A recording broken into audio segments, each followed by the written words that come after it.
extremely strong, and with another good draft, they could crunch out a 3-0 victory here. Yep, so with it being Towers of Doom, we've been seeing a decent amount of wins there. I would say it's probably the second best map so far for Team Liquid behind Cursed Hollow as of the last couple of weeks. They seem to focus a little bit more on Lenara play and trying to stretch their opponent thin by spreading the poison. We'll see if they play that here as we move into Towers of Doom. It might be difficult, especially with what we're seeing played here on the other side for Team Expert. That Lucio is a solid choice against what Lenara brings to the table. I could see a world in which Team Liquid is starting to focus that double support strategy on their second ban a little bit more aggressively. I also like the bit of variance that we've seen from Team Liquid in the drafts. I actually thought that heading into Garroshia as a pick on the last map was pretty cool, but I don't think they really got the value that they were hoping for, especially with a lot of the flips in the early game not working out for them. And then later on it was just negated through a lot of the Divine Shields that came out immediately and turned against them. So that's definitely something where Liquid has to be a bit more careful. But I still like that they are trying a few things, where they have subtle adjustments to the draft that are supposed to put the pressure on the Team Expert. And this is one way to go about that target. You go straight into the Uther, pick it up yourself, and they'll do it here in game number 3. So far, that Uther Lucio has been the winning combo for Team Expert. And also, this is again a composition where if your opponent doesn't pick ETC and Genji, you're going to get one synergy out of the two. And it's still likely that a second support is being played with Uther. So right now, if Team Expert decides to play, let's say, ETC, then there's still the opportunity for Team Liquid to take Genji. And of course, we could also see a world in which Team Expert themselves are thinking about Genji. Their problem then would be that he's first of all facing against an Uther, which as Genji always is a bit risky because of the double stun, and also they would not have the Divine Shield available for themselves for Genji, which is the biggest enabler for the hero. You know what is interesting to me? So far we have yet to have a Medivh ban against ADRD. It's been opened all 3 games actually. Once it was picked up by Team on Liquid. With the ETC possibly coming up for Team Expert, is this where we see that Medivh come out? I mean, we could see Medivh if it fits into the composition. It's always one of the strategies that they can use, but I feel at this point it's a bit like Vikings for Liquid. Yeah. It's a strategy you can always play. It's always strong because you know how to do it, but it doesn't always fit. In this case, it would work if you play ETC, for example, with Mosh Pit over Stage Dive. Yeah. Then having the Leyline Seal as the setup would be great. I think that highly depends on what Team Liquid chooses for their solo laner. If they go into Dehaka, then it's more likely that Expert is going to draft a second tank and have ETC as the offlaner. But for now, the question is more so, is Liquid going to commit to Genji? Since right now, Rega and ETC were taken, so it leaves you the potential synergy with Uther Genji. Is Liquid going to jump on that, or are they simply going to let it slide and head down a different pathway? Dehaka and Vala. So they avoid the Genji. They can pick it up later, but I'm assuming it won't make it through the ban phases. I mean, I don't really think that Genji is going to be taken here now. Yep. If you have Vala already in the setup, normally you want the double support, and Dehaka is not going to be a solo and main tank, so you will have to draft another tank as well. So I would be surprised if Genji gets banned out by Team X, but I don't really think that's needed. I think at this point you can fairly safely assume that that's not going to be the biggest problem here. For me, the question is who's going to be playing Vala. That's the most important part, since Nurok has shown us the only player who has actually shown an impactful Credo of the Hunter play in any of the HGC Europe games where I did not hate it. They still lost, but I still think the impact that he had was pretty solid. So that's something that could be happening, and it was this map in particular where they played it with a double support. Last time they had the Tassadar, but could work with the second support. I mean, there's still the Oriel that's still floating around, great with Vala. I mean, it's still a bit too early to tell because we don't really know what Expert is going to draft here. You have so many different builds that you can add with Vala now. But I would love to see a bit of a fringe build being put into it. Most common build right now is the Arrow build, hands down. Then we have the hybrid multi-shot build, which is second place. Full auto attack rarely happens, but if there's an argument for full auto attack, then it's to be made when you have a double support Vala in a battleground where you can get a lot of fights and where you have normally also a double tank in front of you. And with Dehaka already taken, it's very likely that Team Liquid is going to draft a second support and a second tank. So Vala could go down that path, but even with an Arrow build, you would still be in a really solid spot. Curious as to what Team Liquid wants to start getting the ban on here. Do they want to target Nick? Maybe take out a Greymane? Ooh, they're actually going to go straight for the Chromie ban here. Chromie, good on Towers of Doom. We haven't seen much Chromie as of late here on this battleground. It's been mostly on Tomb of the Spider Queen, but still a solid strategy that can be pulled off as you're able to delay those altars very well and get free pickings when it comes to actually setting up the Sandblast and getting those combos set up. Yeah, and Liquid wants to brawl here. They don't want to just get poked away the entire time and then having to worry about their position too much. They actually want to fight. But let's see how Expert is going to run this. So we still could see, for example, also another Tyrael game here, but now that the Haka is taken, you want to have... I mean, you have two options. You either play a second tank and then you put ETC against the Haka, or you simply say, we don't care, have your global. We take a normal offlaner, we take, for example, Sonya, we take Malthael, we take something along those lines, pin that against the Haka, and then we're going to simply win that. And you have a global, we don't, but we are okay with this. So that's the two options that you have right now. ETC with stage dive to mirror the Haka, or ETC with the Mosh Pit. And there's Tyrael. Exactly. So now we have Tyrael, and with that you can go into stage dive to ETC if you want to. Mirror the Haka. You have the Sanctification again available, so that Greymane can dive a bit deeper and can be aggressive. Yeah, no, I think it looks good here. You get the full-on engages. You have the Rhaegar Greymane. You could do great around Zappers. I think a lot of people, when they're drafting on this battleground, forget how important it is to make sure they set up those mercenaries on the bottom right side. Team Expert looks great in that regard, and Team Liquid on the other side, they can move in for their own Zappers and have a Dahaka come down, especially in the early game, and be pretty aggressive. Now, I am worried about what take they're going to move into, so there's some limited options here. I think I wouldn't mind seeing Muradin from Blumby once again.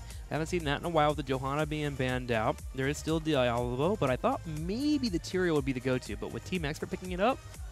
Yeah, I mean, Diablo on this map, I don't see that. I could see, like, there's three tanks that I could see. First of all, Stitches, Muradin would be good. And we had another one that just slipped my mind, and I'm blanking. Artanis. Anubarak. Yeah, didn't like Anubarak wasn't even high up on my list, but yeah. Oriel for the second support. I mean, we were talking about the second support for them. Having Anubarak now helps you to drive the fight a little bit farther and also have, of course, Cocoon ready if you need to. They could have headed into Arthas, for example, as well. Yeah. Engage potential is, of course, always going to be the question for you. Especially with ETC, you know, if the power slide hits you, and then you're never really going to get out of that position. That's one of the biggest arguments against Arthas as the main tank there, that once you get isolated, you always have a rough time getting out of it. So then the Divine Shield might have to be popped, but that could have been a hero where they say, okay, we believe in that. That in the Holy Ground, too. Being choked out, especially on the Sapper area. Annoying when you're Arthas. Now we're talking about ADRD, by the way, and we're coming back to the argument that you made earlier. Is Medivh, for example, something that you like here? But then again, if you play Medivh, you would rather prefer ETC to go into Mosh Pit over Stage Dive, which is your preferred talent if you're trying to mirror the Haka. So those are the questions that you have to ask yourself right now when you make that choice. Give me Genji. Genji. Which he has picked up recently and actually looked pretty powerful on it last week. Yeah. So Genji... Again, earlier the argument against Genji was that Uther is on the other side, so the double stun after 16 with Benediction is going to be a huge deal, and also the potential Divine Storm. Now you have at least Tyrael available, so that's something that helps you. So you have, first of all, Rhaegar, who has the Ancestral. Normally that's not enough with this, but if you also have Tyrael and your entire idea is to really dive in deep, then you can make that kind of play. And also it's going to put a bit more pressure on Vala. So before Genji was chosen, I could have definitely have seen Nurok, if he plays the hero, to say, okay, we're going to go into the full auto attack build and try that. You have two frontliners against you. Rhaegar is going to be a lot in melee form, so you have a lot of targets where you can stack and that you can push. Now the question for you has to be is, if you do that, are you still safe? Because they are trying to jump you. An arrow build is often, one of the arguments for an arrow build is oftentimes, first of all, you have camp control, which is important on the map. And second of all, after you have 13, you are in one-on-one situations also way stronger. So if Genji dives in the back line and the rest of your team is busy fighting, you can still drop double arrows on him, and then with a siphoning arrow, you still have the sustain to survive the battle. It's a safe build with at least the damage that allows you to at least be effective in the team fight. So it's going to be Nurok probably playing that Vala here, especially with that Ariel coming in. Hasselhoff's been that Ariel player as of late, so That looks like this is going to be Team Liquid putting all the eggs in a basket here for Nurok to show up on Towers of Doom. And I'm actually excited to see if he can pull it off here against the composition that has been picked up here for Team Expert. Let's go to game number 3 and see if Nurok can handle the volley pressure when he has double tank and double support to back him up. Game number 3. Let's see if Liquid can come back into the series. Starting our third game to the left side, we have Expert with Curson on Rhaegar, Bad Benny with Ethereal, Ethereal Angel on ETC now, and we have ADRD playing Genji with Nick again on Greymane. Team Liquid on the right in the red. Nurok will be playing that Vala, Splendor on Uther, Blumby will play a new Barak, Hosswabs is going to be playing Oriole, and Darkmark will show us some Dahaka. Now it's starting to become very likely that Nurok actually heads into an auto attack build. If you go into Hot Pursuit on level 1, then a hybrid arrow build is definitely possible, but I don't expect it here. If you go into an arrow build on this map, then you want to have the camp control as well, and you take Monster Hunter. So it's either going to be a multi-shot build, which has fallen off on a lot of maps outside of Tomb of the Spider Queen and Infernal Shrine, or he really commits to the auto attack that we've seen the last time he played on this one. And Curson down here is being invaded hard and barely survives. That could have been a kill here. Arguably should have been, but he just is forced back for now. It's going to simply tap back at home and move back in, but that's of course a bit of a missed opportunity for Team Liquid. They would have loved to start this game with a kill. 4 on the bottom side, already trying to look for more damage on this turret here, as they'll be taking advantage of that Rhaegar damage they had pulled off. Dahaka in the middle will be able to grab the Essence and clear out that wave and then head to the top side where ETC will be waiting for him, but already Team Liquid off to a pretty decent start. Now, watch the position of Nurok in a lot of these fights here. He is super aggressive on Vala overall, especially when he has that double support, which is very traditional with Vala, of course, these days. He is full on in the opponent's face, and he knows exactly where the line is. So there's going to be a lot of him dancing around Greymane, for example, making sure that he gets the auto attacks in and provides Hazords with the energy to heal him back up. But he's definitely a very aggressive player with that style. ADRD already starting to move back down. Quick stun from Splendor coming out. Follow-up from Blumby, misses home, but still they are able to push them back. And if you look at that bot lane, Expert is suffering. Shows how weak Genji can be to CC. Uther just turns around and brings the stun. He has to deflect and get away instantly. Team Liquid all healed up thanks to Hosswabs and then Oriole with 3 altars now activating. Team Liquid having a small experience lead and pressure on that bottom as they open up the turret. They'll be setting up for the bottom shrine as Dahaka works at the top. Yeah, up at the top. Oh, Darkmark needs to be careful. But yeah, Bad Benny was there together with ADRD. Interrupt could always happen. First altar is already channeled. Interrupt up at the top, so far so good. And at the bot lane, it looks more and more as if Team Liquid is just going to focus on the camps instead, stealing the camp of their opponent away. Multi-shot. Yeah, multi-shot build for Nurok. I have to admit, it surprised me a bit. I would have expected him to, if not the auto attack build that he showcased the last time, to head into an arrow build here instead, especially to have the added camp control that we've been talking about. But he goes into the multi-shot build, which we, again, as mentioned, these days more so see on the Tomb of the Spider Queen and Infernal Shrines. Still a great build. And they are already super aggressive with this. I mean, just look at the bot lane. They just claimed the first bell tower here, whereas up at the top, Team Expert is barely getting through the wall. Multi-shot, very helpful for getting Oriole that hope built up. It used to be with the level 7 that she'd be able to spam out those heals, so they'll have to be a little bit more careful with grouping up when they do drop in, but multi-shot build is great for feeding Oriole. Yeah, but especially after the nerf to the level 7 talent, after it got removed, now you're completely fine playing an arrow build, for example. Yep. And even before that, we've seen that combo being played a lot. But yeah, so that cooldown reduction, that was a big argument in favor of having punishment taken, since the added damage that you get from that burst really helped you to quickly recharge her. But right now, we still have a little bit more time to get all the damage in. And as I said before, Nurok is super aggressive with that hero and really in your face. But getting that early bell tower, that was a big win for them. And now they're simply transitioning up to the top. And Blumby is the only one who defends down at the bot lane. And there's a camp pushing in now as well. So Bad Benny has to be a little bit careful here. There's going to be a rotation back down to help him out, which opens up more space on the rest of the map, of course. Yeah, Blumby can be safe down here with his burrow charge to escape. All he has to do is watch out for Genji and make sure he's not in kill range. And should be okay on the bottom side, while Dahaka continues to hold the top side. Vala's coming back on down to help out the teammates.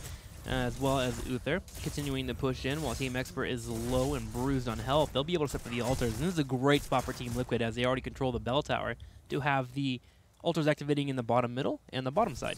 Yeah, and AD already made a bit of a mistake there. He actually tried to Hearthstone just in vision range of Vala, and he just stepped forward once and immediately pushed him back out. So now we have AD already not healing up before he starts heading into these fights, and Darkmog at the top. Unfortunately for Team Liquid now dies as well, so that's a bit unlucky, but they still have control over both of the bell towers, and that's a big deal. You get both of the altars if you hold that one bell tower, just because it's so difficult for your opponent to retreat to safety and heal back up, so that was pretty good. And that were 10 shots fired, which is an impressive lead now for Team Liquid. They gave up 2 altars early on in the game, but they have still taken a significant lead now in this 26 against 32 points on the core. That's why I saw Team Expert try to counterbalance them out by getting the top and getting the kill on Darkmog, but we wound up seeing a thorough get killed as well, as ETC will be picked off as Team Liquid makes the rotation in to mess him up. Yeah, Blumby at the bot lane is also in trouble, and he's most likely not going to get out of this one. AD already and Bad Benny have too much mobility for him to easily escape here, even with the bell tower helping them out. So 4 versus 1, it's only Nurok down there. Needs to be a bit careful. Bad Benny uses that opportunity to immediately come in. There's Genji too. Nurok a little bit too far out, and yeah, that was a bit of a questionable move. Team Liquid had a good 5 minutes, but the last 40 seconds have been not quite what you want to see. Blumby dying bottom, okay, I can see that, but Vala coming in a little bit too aggressive and not being near Hasselwabs, major mistake. Yeah, that was a pretty bad move for Nurok, no doubt about it. I mean, half of the heroes that were there, it was basically a 1 versus 4, but 2 of the heroes didn't even contribute anything to this fight. But you know that Genji's down there, and you know that Tyrael is here. Both of them can chase you, so that was a pretty easy kill.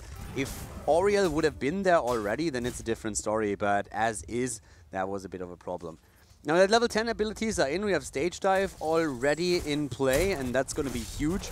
But now it's actually still pretty even when it comes to talents. The problem for Team Liquid is that Expert is now the one who has taken the lead in experience. So an earlier talent could give them the lead in the big fight that they need to take it home. Yeah, they have definitely lost all momentum they had from the early game. And now this next big altar will be telling of how our 2 teams are going to head to the mid game.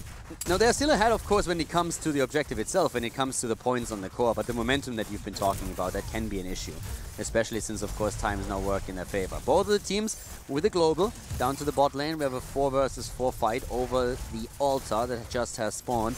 Curson is trying to get it and has to move out. Splendor and Hazobs are already waiting for the potential interrupt. Just a bit of a dance that the 2 teams are fighting right now, with the top lane delivering experience, but there is still that stage dive and also Dehaka.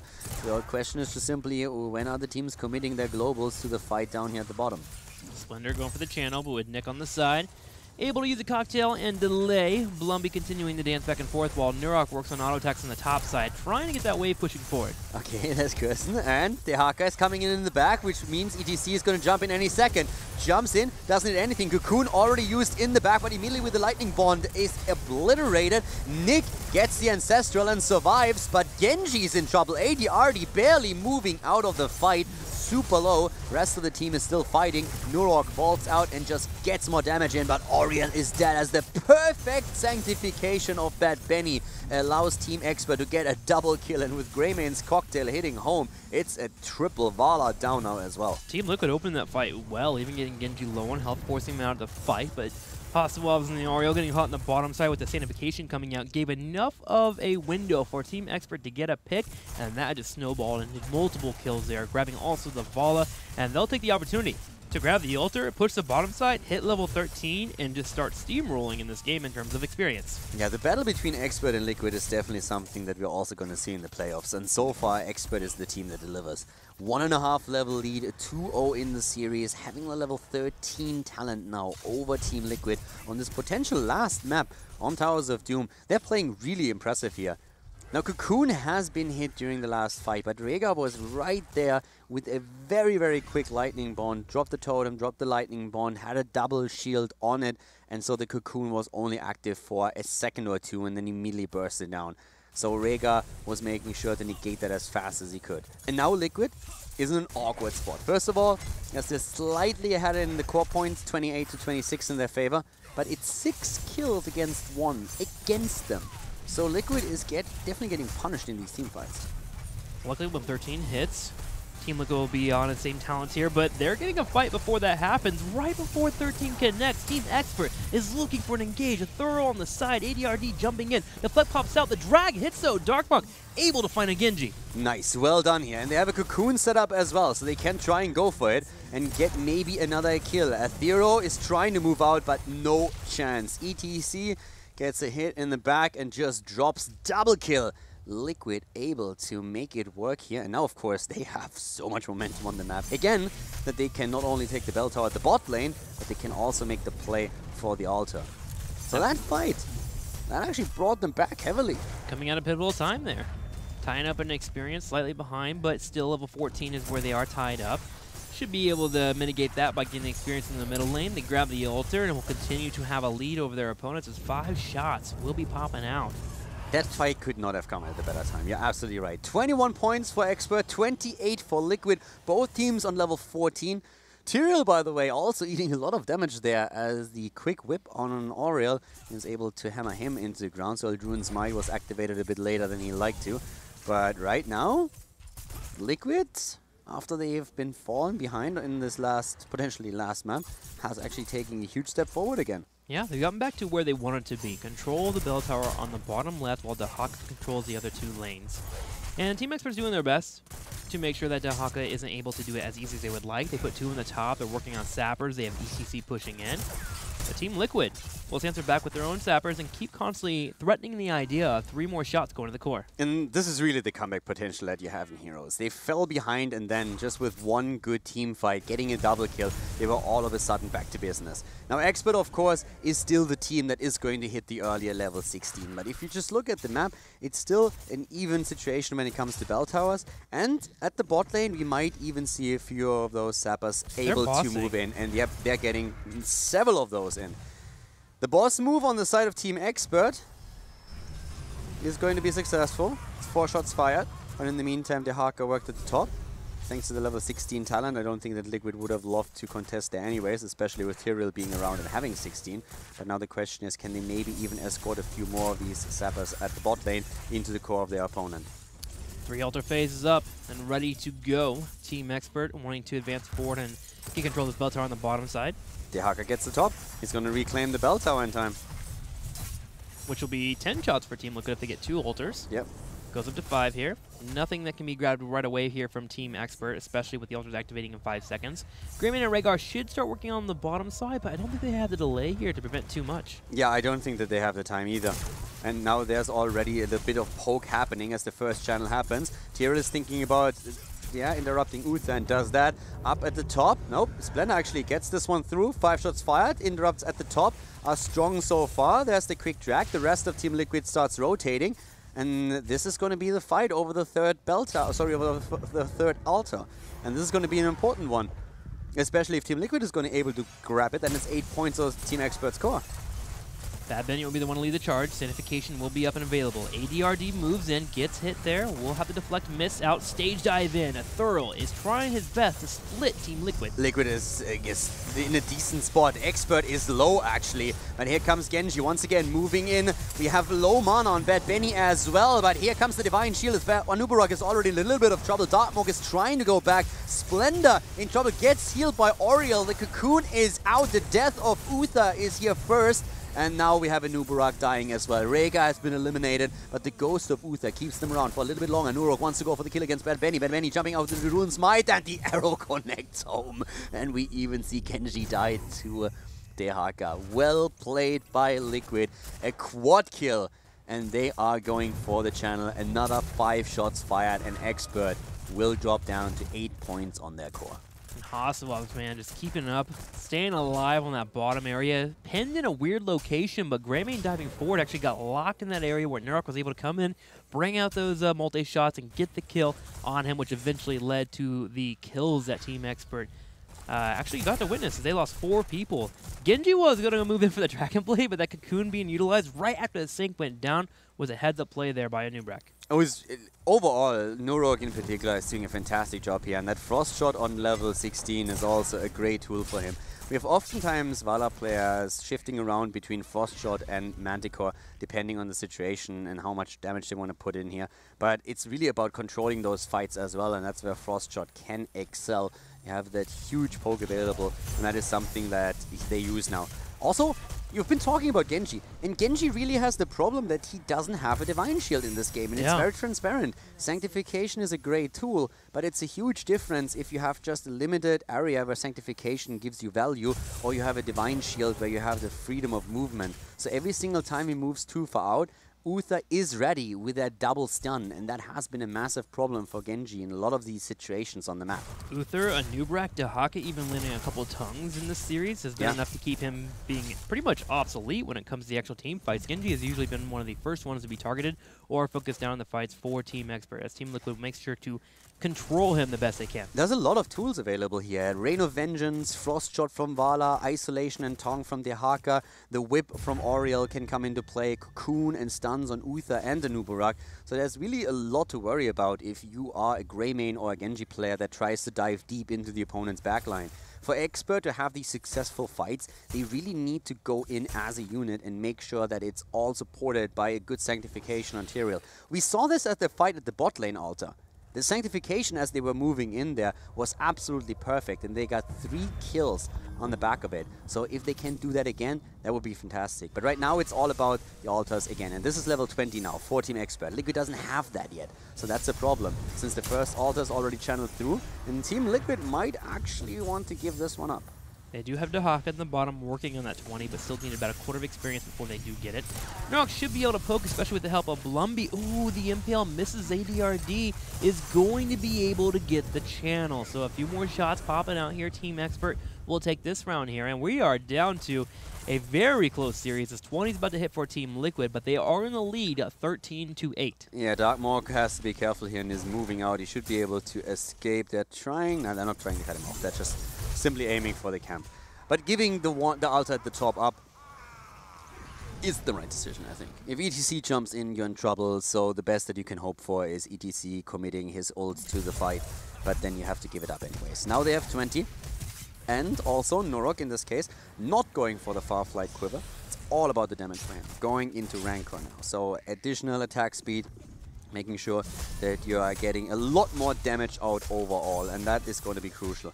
But the boss is being fought over, and this is something that Team Liquid hasn't really caught up to. So if the boss is taken, it looks very much like that's going to be the play, then it's going to be 8 versus 9 points. Expert is not out of this. No, they're not. Next couple of Walters will definitely bring this down to a series. What is up with Towers of Doom and being some of the closest games that you can get? This morning, RRR and Mighty in game number 5. Yeah. Oh my. Okay, there were a couple of facepalm moments in that game, though. Yeah, I mean, true. Trying to go for a boss when you know Tyrael stands there with the holy ground, just ready to steal it away from you. Not quite sure if you're going to get a Pulitzer for that.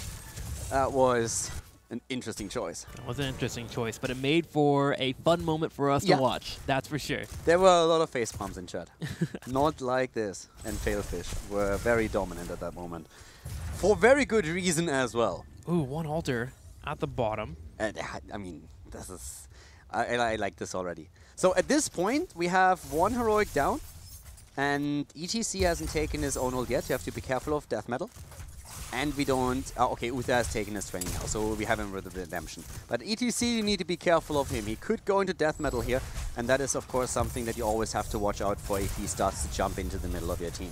But especially Nurok, if he gets the damage in with Rancor, that would be absolutely fantastic for the damage output. They're starting to jump in already. Bad Benny here with the holy ground again.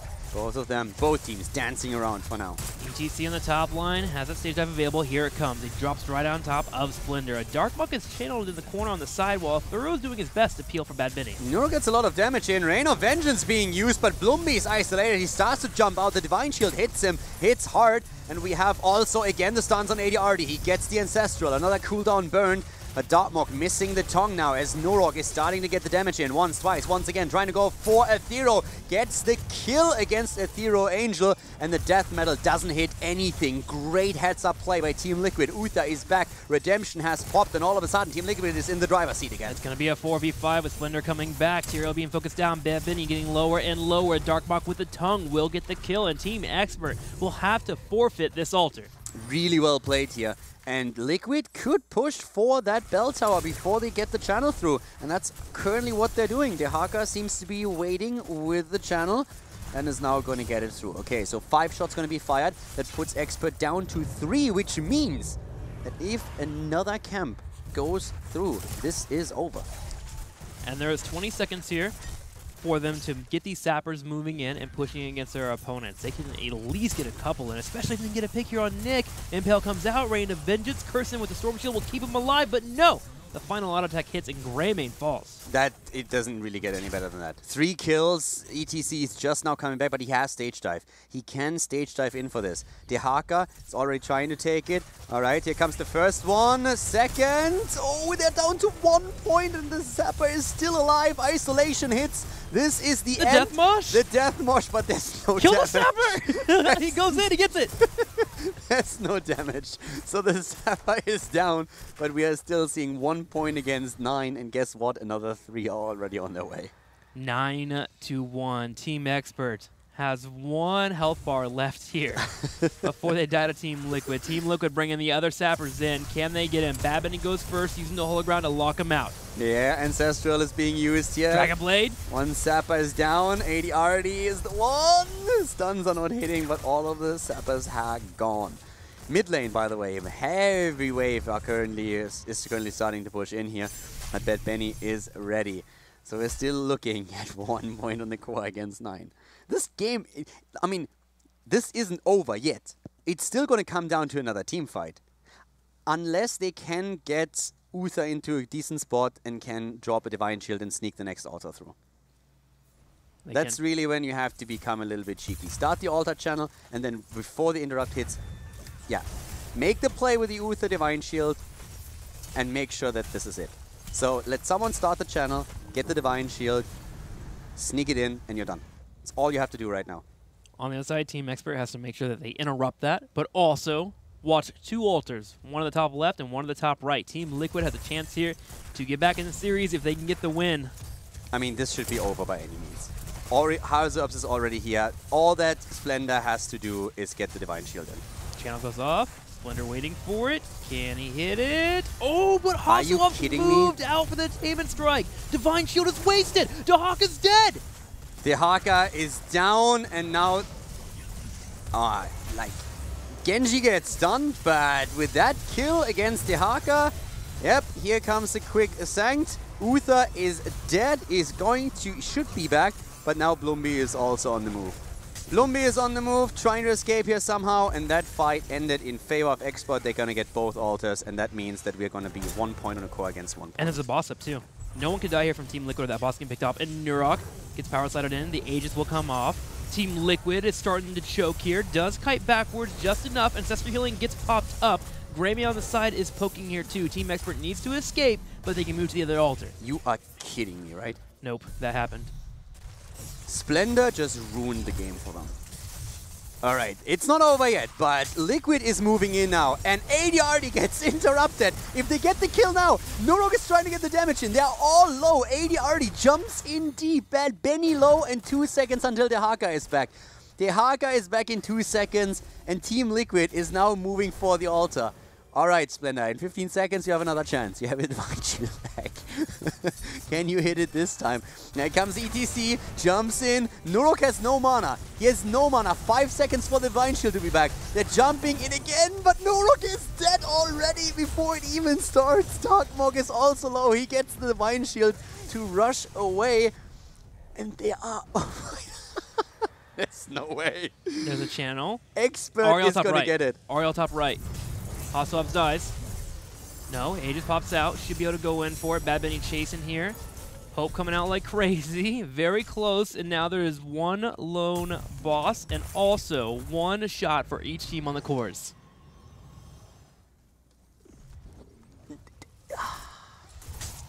They're starting it. I mean, they have 20 seconds. There's Before no it falls damage. Oh my, no, Genji. What is this game? What's happening here? Thank you. Sand is on the ground. They're moving in again. Mana is low on most of them. Vala back in 15. Here comes the drag against Tyrael. He's jumping in. Ethereal doesn't get the stun, but has also. Look at AD already. He has basically no hit points left. They can't go for boss anymore. They just have to survive for now.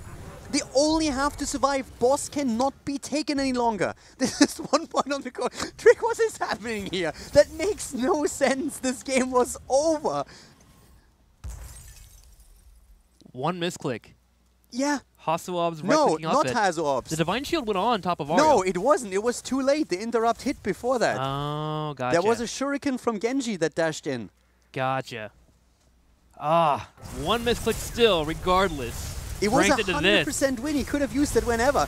Ancestral is out. That's big. That's a big deal. They're dancing around the boss. Do you know that It's like, intense. it's not only the boss, it's a double altar, and both of them have a tool to cheese it. Sanctification is up in 34, so it shouldn't play a role. Divine Shield, they decide to fight on the boss here. Nobody wants to fight down there. They're both a global. Both have a global. Isolation's already news. It's on Nick. Oh my god, Blumby! Blumby is down. Here comes ETC jumping into the backline. Nick is about to die, and the Haka dies as well. It's a trade. 1 for 1. Auriel dead, and that could be the end of it. There goes Genji. Genji is down too, and with Uther down and Vala eliminated, Team Liquid got wiped. This is game. Uther might be back, but that doesn't matter anymore. Bad Benny will keep him down. The Team ultimate will be Expert channeled up. takes it. Person grabs it, and Team Expert. Hold on. Grab the last core shot here from the altar, and they will take a 3-0 over Team Liquid in probably one of the craziest ways that I have ever seen Towers of Doom end. I mean, kudos to Expert to believe in the chance for victory, and Splendor owes every single person on Team Liquid a beer. A tasty one. Every single one. That game was over. Yeah, and the only everything. Yeah, he could have used it already. It was fine. The duration was way enough, but he wanted to. I mean, I don't think he wanted to like wait until the last moment, but he didn't have to wait for anyone to appear. After a certain duration, after the first second is through, you throw it out, the game's over. And he was just waiting and waiting and waiting, and at some point the ETC circle appears, and he still waits, and then just when he finally starts using it, we have the shurikens from Genji coming in, and that would have been game. Game of seconds, man. Yeah, that game was over. And Expert's going to be very happy about that. Yeah, because now in the playoffs, they only have to play one best-of-5 series, and that'll be against whoever comes up the chain in the playoffs. And Team Liquid will now not be able to grab that third standing due to today's loss. And we have also the last team fight, so we're going to check that out again. Yeah, yes, the game could have ended a bit earlier, but we still had a big battle towards the end of everything. And yeah, that was it. Blumby was actually the one to die first, so keep Anubarak in mind as he just goes in deep here. Ethereal creating a lot of space, and Divine Shield had to be used on Vala super early here as well. So at this point, the death of Anubarak starts it all, then ETC starts jumping in. Darkmok is actually going to get the kill against Nick to the left, but he's also falling, so that's a trade 1 for 1. And then it was just simply too much with the constant damage output here. Like, they didn't really have a chance anymore, especially after Auriel fell. And that is going to be it, man. Still in shock there as Team Expert. I honestly can't believe it. Like, that was so well played by Liquid the entire time. And then when they were on 1 point, they somehow managed to kill all the mercenaries. That alone was already crazy. The game should have ended there. They defend that, and then you know that there's the altar at the top. And that was basically over. Then that happens, and then like, oh my god, no, Liquid, can they actually lose it? They win the team fight, and you're like, well, team fight's won. There's another altar that's going to work out, right? Nope. Interrupt after interrupt, and then just before Divine Shield is up again, ETC is back to jump back in. Team Expert is resilient. And the worst part, too, is like it's going to be a 3-0 on the paperwork, obviously. Okay, 3-0 here for Expert, but nobody will know just by looking at that score, that game number 3, how close it was and how well Team Liquid played. But when it comes down to it, it all comes down to the victory. Once you get it, you're set up. I mean, this is, of course, a series that mattered for the playoffs, but now the only thing that it effectively changes is Liquid has to play an extra match. Yes. So they were already down 0-2 at the time here. Expert played well. Question is, could Liquid have started that reverse sweep? yeah, again, Splendor was the team of beer, and I think at the boot camp he is going to have ample opportunity to provide that. Then they can practice for the playoffs, and if they have another match against Expert and they win that, then they're going to be happy. But right now, I think there's 4 unhappy people on that team. For now, we do have a very happy team on the opposing side here, as Team Expert has Bad Benny showing up here for the HGC. Bad Benny, welcome. Always good to see your face, man. You look very happy today and way less sick than last week. Yeah, I'm exhausted. Oh, What? Okay, walk us through it. The moment you guys thought you were going to lose, you had your core down to 1 shot. You had multiple sappers coming your way. What was comms like with you also being down at a number disadvantage in terms of actual players on the field? at that point, I think at least me included, at least thought that okay, prepare for next game, and then just we try to defend this, but it's like very unrealistic. We can, and then somehow we managed to do it, and then like, whoa, we can still win. And then, but the point that like changed the game kind of, because even though we were behind most of the game, we felt that post 16 and 20 we should have it in the bag if we play correctly. But that 20 fight on the bot thing where Afero inted, where that kind of changed everything. So we were a bit scared there for a while. Awesome. Always great to hear your thoughts. Over to Caldor. Couple of questions from my end, especially since a lot of teams have said recently that you guys have fallen off a little bit since the Western Clash. Now, of course, you're 3rd place right now. You had the problem against TGG that we talked about at the beginning of part 2 of phase 2. What is currently the team atmosphere from your point of view? Do you guys say, okay, this is the strongest that we've ever been? Do you feel that you are slacking a little bit compared to your performance before and at the Western Clash? Give us a bit of a power level analysis heading into the playoffs now. I think the reason why we look worse now is that like, oh yeah, we lost against TGG, but Dignitas is the only thing that changed kind of, and they really stepped it up. So like we looked much stronger before because they looked weaker kind of, but now we've had some communication problems and such in game and in the team, and it's starting to resolve, I feel, because we've been playing much better and much on point lately, and it's due to that, I think. Okay, we've also heard now that Team Liquid, for example, wants to go to a boot camp, and they are saying, okay, we're going to pour everything into those playoffs. Can we expect something similar from you? Do you guys change your schedule up? What's the plan now to prepare for the playoffs and make sure that you are the team that goes to BlizzCon? We thought about a bit about boot camping as well, but we decided that we'll get as much out of it just staying in like our comfortable environment as well, and not having to travel, because we hate traveling, honestly. I don't think anyone on our team likes to travel. So yeah, we decided to stay at home, and we'll obviously put in the hours needed to both scrim and analyze other teams. So yeah, we're doing everything to qualify, basically. Okay, of course it's a bit early to ask. We don't really know how the playoffs are going to go, but you guys are in the very comfortable position now that you only have to win a single series. So who would you expect you're going up against? Who do you think is going to be the team to actually challenge you?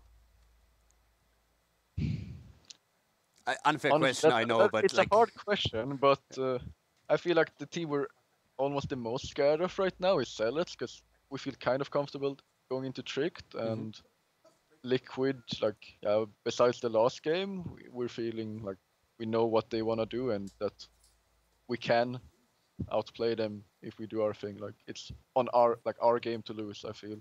And Zealots is a bit more of a like, we don't know how they stand, like how they will match up against the other teams and so on. So I don't know who will beat who and so on, but I personally is the most scared of Zealots right now.